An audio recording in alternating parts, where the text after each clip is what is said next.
मथुरा में शिक्षक भर्ती घोटाले में निलंबित किए गए 13 अध्यापक हुए बहाल। बेसिक शिक्षा अधिकारी ने दी जानकारी। शिक्षक भर्ती घोटाले में करीब 3.5 वर्ष पूर्व निलंबित किए गए 13 प्रधान अध्यापकों को बेसिक शिक्षा अधिकारी ने बहाल कर दिया है।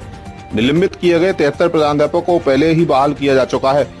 इन प्रधान अध्यापकों पर गणित विज्ञान शिक्षक भर्ती के अंतर्गत फर्जी शिक्षकों को अपने विद्यालय में नियुक्त दिलाने का आरोप था, जिसे लेकर इन्हें निलंबित किया गया था। काफी लंबे समय से ये शिक्षक बहाली की मांग कर रहे थे, जिसमें से 86 में से 73 शिक्षकों को पहले ही बहाल कर दिया जा चुका है, लेकिन इनमें से 13 अध्यापकों के मूल दस्तावेज जांच के चलते पुलिस के पास न होने पर उनकी बहाली नहीं हो सकी थी। हालांकि बेसिक शिक्षा अधिकारी के मांगने पर भी पुलिस ने इन शिक्षकों के दस्तावेज उपलब्ध नहीं कराए।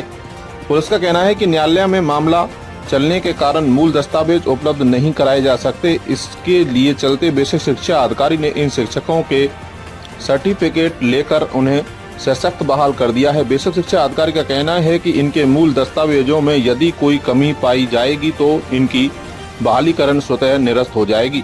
इस संबंध में जानकारी देते हुए बेसिक शिक्षा अधिकारी ने बताया, साथ ही साथ बहाल किए गए अध्यापकों ने खुशी जाहिर करते हुए दी जानकारी। निस्तारण जो किए गए उसमें से 13 ऐसे शिक्षक रह गए थे जिनका मूल रिकॉर्ड पुलिस विभाग के पास में जमा था। उनके द्वारा संबंधित थानों की प्राप्त कराई गई थी और अब हमने इसके बाद में एसएसपी साहब को चिट्ठी लिखी कि ये मूल रिकॉर्ड उपलब्ध कराया जाए, जिससे कि इनका निस्तारण हो और शासनादेश का अनुपालन, शासनादेश में जो इसमें पुलिस के द्वारा ये हमको लिखित में चिट्ठी दी गई, क्योंकि विवेचना का पार्ट है मूल रिकॉर्ड और इसीलिए बिना न्यायालय के आदेश के नहीं कराया सकता।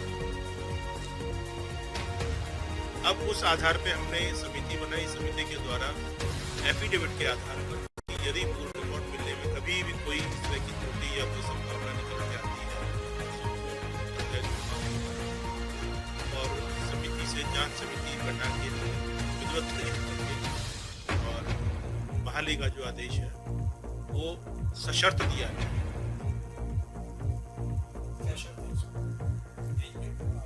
हाँ, एसटीएफ की फाइनल रिपोर्ट आने के बाद यदि कोई एसटीएफ की रिपोर्ट कोर्ट के डिसीजन का कुछ अन्यथा की स्थिति आती है या भविष्य में मूल रिकॉर्ड की वजह से कोई अन्यथा की स्थिति आती है तो ये स्वतः निरस्त माना जाएगा और इसमें जो विभाग कार्रवाई करेगा वो उनको जिम्मेदार होगी। और हाँ, बहाल तो पहले ही हो जाते, क्योंकि जो 13 लोग शेष रह गए थे उनकी पत्रावली पुलिस द्वारा न्यायालय में प्रस्तुत कर दी गई। अब चूंकि जांच अधिकारियों के लिए जांच करने में समस्या आ रही थी, पत्रावली, पत्र व्यवहार रजिस्टर और अध्यापक उपस्थिति रजिस्टर ही नहीं थे, जांच किस आधार पर की जाए, तो वो तमाम सारे साक्ष्य 13 द्वारा उपलब्ध कराए गए, पुलिस की रिपोर्ट ली गई और जैसा कि बीएसए साहब ने कहा था कि मुझे प्राप्त होने के 24 घंटे के अंदर, तो 24 तो नहीं कहेंगे लेकिन हाँ, उनका बहुत सकारात्मक रुख रहा और बहुत ही अच्छे तरीके से उन्होंने। और आज मैं ये कहना चाहूँगा कि इन 86 ने संगठन पर विश्वास किया, जिसके साक्षी आप भी हैं। जब जब संगठन को और इनको आवश्यकता हुई, सारी मीडिया आप सहित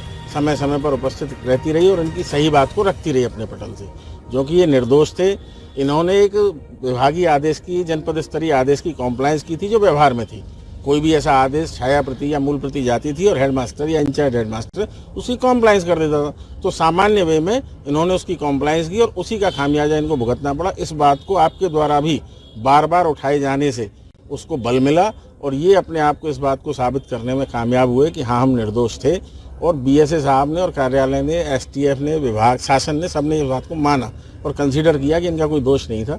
तो आज जो आखिरी 13 बचे थे, आपके सहयोग से पूर्व माध्यमिक शिक्षक संघ ये कह सकता है कि उस दिन से इनकी लड़ाई या इनका जो विश्वास पूर्व माध्यमिक शिक्षक संघ पे है, वो पूर्व माध्यमिक शिक्षक संघ खरा उतरा और आखिरी ये कहा गया था कि आखिरी बंदे की बहाली तक संघ साथ देगा। आज ये 13 आखिरी 13 थे, इनकी बहाली के साथ शिक्षक संघ ने अपने उस आश्वासन को और अपने उस कमिटमेंट को पूरा किया है आपके सहयोग से।